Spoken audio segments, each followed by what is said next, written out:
नमस्कार दोस्तों, आज हम बात करने वाले हैं इंडिया अरब फॉरेन मिनिस्टर मीटिंग की 2026 की। एक ऐसी मीटिंग जो सिर्फ डिप्लोमेसी नहीं बल्कि मिडिल ईस्ट की politics, Palestine issues, Syria, Saudi UAE tension और इंडिया के ग्लोबल रोल को डायरेक्टली इंपैक्ट करती है।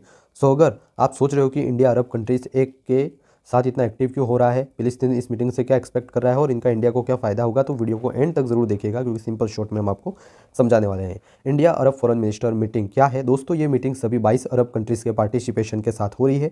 इसमें शामिल होंगे foreign ministers, ministers of state, senior official और अरब लीग ऑफ अरब स्टेट्स के रिप्रेजेंटेटिव। इंडिया को अरब लीग में ऑब्जर्व स्टेटस मिला हुआ है जो खुद में एक इंपॉर्टेंट डिप्लोमेटिक पोजीशन है।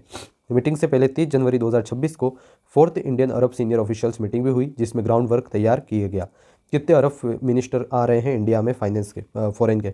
सोर्स के मुताबिक अराउंड 15 अरब फॉरेन मिनिस्टर इस मीटिंग में पर्सनली पार्टिसिपेट कर सकते हैं। यह नंबर काफ़ी सिग्निफिकेंट है क्योंकि नॉर्मली इतनी बड़ी अरब पार्टिसिपेशन हर कंट्री को नहीं मिलती। सीरिया एंगल सबसे सेंसिटिव पॉइंट है। इस मीटिंग का एक मेजर हाईलाइट हो सकता है Syrian foreign minister Asaad Hassan al Shaibani का पॉजिटिव विजिट। अगर ये विजिट होता है तो ये इंडिया और सीरिया के बीच पहला मिनिस्ट्रियल लेवल कॉन्टैक्ट होगा। यूएस गवर्नमेंट के बाद जो फॉर्मर एचटीएस लीडर अहमद अल शकरा के अंडर बनी है। इससे पहले मिड 2025 में एक Indian diplomat middle rank Damascus गए थे। ये इंडिया का फर्स्ट आउटरीच था जब अल शारा प्रेसिडेंट बने। इसका मतलब इंडिया सीरिया को कम्प्लीटली इग्नोर नहीं कर रहा। इंडिया स्ट्रेटेजिक एंगेजमेंट में बिलीव करता है, आइसोलेशन में नहीं। सऊदी अरेबिया और यूएई के बीच में भी कॉन्फ्लिक्ट चल रहा है यमन को लेकर। अब बात है मिडिल ईस्ट के पावर स्ट्रगल पर। ये आप देख सकते हैं, ये मीटिंग तब हो रही है जब सऊदी अरब और यूएई का रिलेशन टेंस में है। यमन कॉन्फ्लिक्ट एक बार फिर इंटेंस हो गया है। दिसंबर में सऊदी फोर्सेस ने यूएई के वेपन शिपमेंट पर स्ट्राइक की। यह शिपमेंट साउथर्न ट्रांजैक्शन काउंसिल के लिए थी। इसके बाद यूएई को यमन से विड्रॉ होना पड़ा।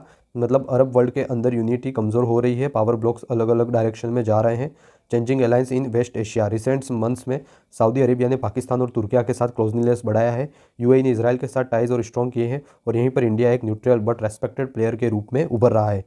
इंडिया किसी एक कैंप का ब्लाइंड सपोर्टर नहीं। सबसे बड़ी बात करते हैं इंटरनेशनल लॉ और डिप्लोमेसी पर फोकस करते हैं। इंडिया का स्ट्रेटेजिक एडवांटेज ये है, इंडिया के पास स्ट्रॉन्ग कार्ड्स हैं।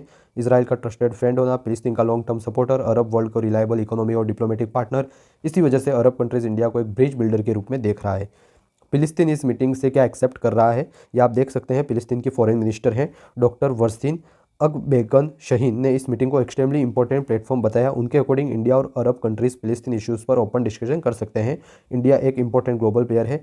उनका एक स्ट्रॉन्ग स्टेटमेंट, इंडिया इसराइल का फ्रेंड है, फिलिस्तीन का भी फ्रेंड है और इंटरनेशनल लॉ में बिलीव करता है। ये लाइन काफ़ी पावरफुल है।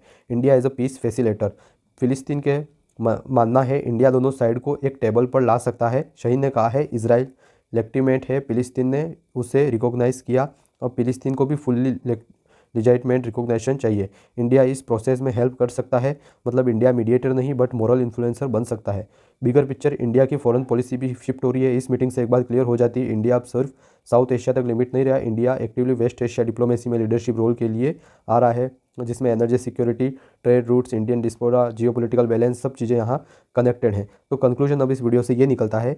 तो दोस्तों, इंडिया अरब फॉरेन मिनिस्टर मीटिंग 2026 सिर्फ एक फॉर्मल इवेंट नहीं, ये सीरिया के साथ एंगेजमेंट का सिग्नल है। सऊदी यूएई टेंशन के बीच इंडिया की बैलेंसिंग डिप्लोमेसी है। फिलिस्तीन इशू पर इंडिया का कंस्ट्रक्टिव रोल है और वेस्ट एशिया में इंडिया की ग्रोइंग ग्लोबल इंपॉर्टेंस है। आने वाले टाइम में इस मीटिंग का आउटकम इंडिया की फॉरेन पॉलिसी के लिए गेम चेंजर हो सकता है। अगर आपको ये एनालिसिस पसंद आया, हमारी मेहनत पसंद आए तो वीडियो को लाइक शेयर करें और चैनल को सब्सक्राइब करना ना भूलें। और आप कमेंट में बताइए क्या इंडिया फिलिस्तीन इसराइल इशू में बिगर रोल प्ले करना चाहिए। आप अपनी राय कमेंट में लिखें क्योंकि ये एक चीज़ आप अपनी राय बता सकते हैं। मिलते हैं नेक्स्ट वीडियो में, तब तक के लिए जय हिंद, जय भारत।